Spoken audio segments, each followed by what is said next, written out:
The Art of Fighting. What's your style? My style?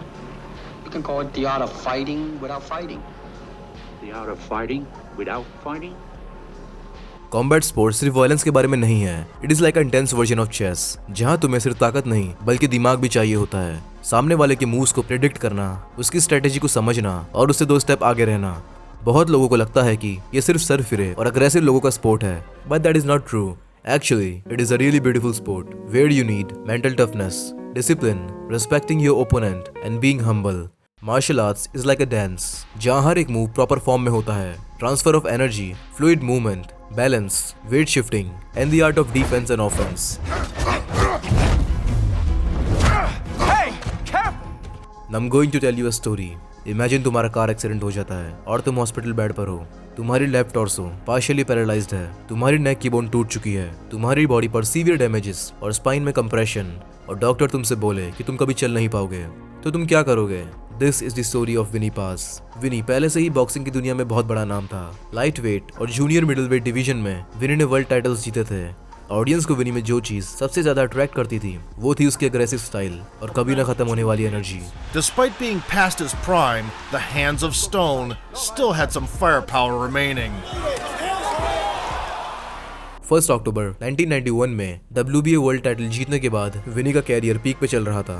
और तभी same year 12 नवंबर विनी का car accident हो जाता है. Into the other lane, I remember saying, the last thing I remember, I'm never going to defend my world title.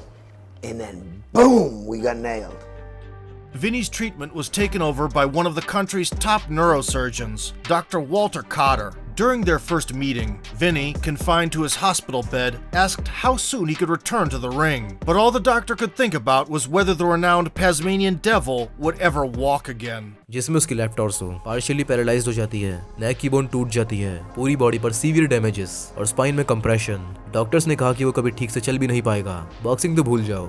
उसके head में hello braces लगाए गए, एक लोहे का फ्रेम जो उसकी नेक को सपोर्ट करे. डॉक्टर्स ने उसे स्ट्रिक्टली ट्रेनिंग से मना किया था, बट स्टिल वो डॉक्टर्स की बात को नजरअंदाज करते हुए बेसमेंट में ट्रेनिंग करता था. एक तरफ उसके सर में हेलो ब्रेसेस लगे हुए थे, पर फिर भी वो वेट लिफ्टिंग और शैडो बॉक्सिंग करता था. हर एक पंच से बॉडी मूव होती है और हर एक छोटे से छोटे मोमेंट से उसके हेलो ब्रेसेस उसे दर्द देते थे. विनी के कोच केविन रॉनी, जिन्होंने माइक टायसन को भी ट्रेन किया था, केविन ने सोचा कि विनी पागल हो गया है. केविन के काफी समझाने के बाद भी विनी नहीं माने. And he said, son, I'm sorry to say you're not going to box again. And I looked at him. I said, no, Dr. Carter, you're wrong. I am going to box again. He said, you don't understand what kind of man I am. और उन्होंने training continue रखी. After months of secret training, he shocked everyone. He was ready to fight again. Accident के 13 महीने बाद विनी ring में उतरते हैं और उनका ओपोनेंट लुइस सेंटेना.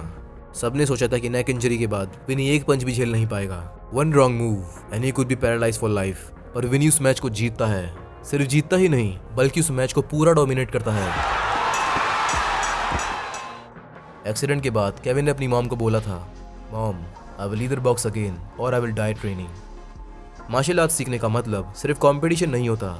तुम इसे एक स्किल के तौर पे या सिर्फ हॉबी के तौर पे सीख सकते हो. इससे तुम्हारी कॉग्निटिव थिंकिंग, हेल्थ और कॉन्फिडेंस पर अच्छा इफेक्ट होगा. अगर ईगो बीच में लाए तो कुछ सीख नहीं पाओगे.